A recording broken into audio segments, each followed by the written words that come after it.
Kita tengok kedai runcit dia ada apa. Jom.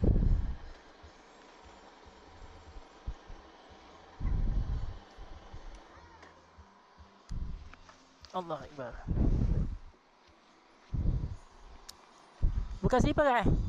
Bukan kasut dah? Boleh masuk. Betul? Ada apa kak makan-makan?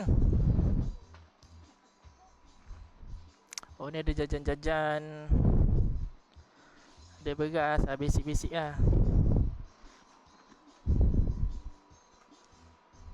Roti-roti ada kak? Habis. Ada apa ni?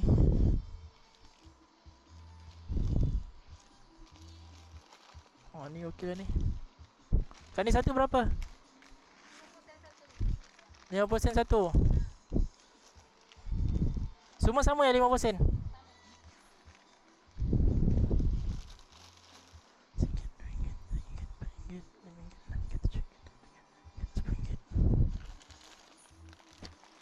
Ni RM10 betul tak? Cuba kira. RM1, RM2, RM3, RM4, RM5, RM6, RM7, RM8, RM9, RM10. Betul? Tapi satu saya nak tukar. Saya nak mami.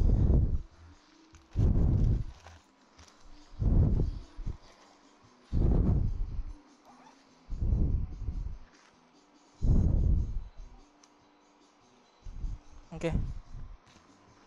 Betul kan Terima kasih. Ada getah tak? Tali ke ada? Ada ya? Ada? Okey boleh. Terima kasih.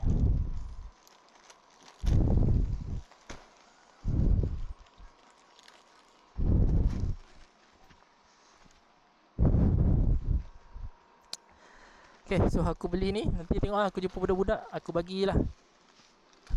Allah, cumanya berat pula motor ni. Cumanya ikut pengalaman aku lepas lah kan. Bila aku beli untuk budak-budak kan,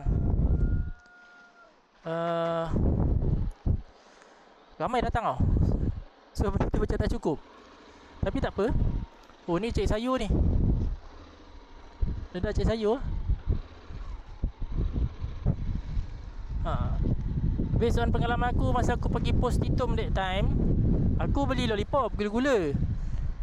And the good thing is aku beli banyak lah. 2 paket ke 3 paket. So orang-orang kat situ dah pesan dah.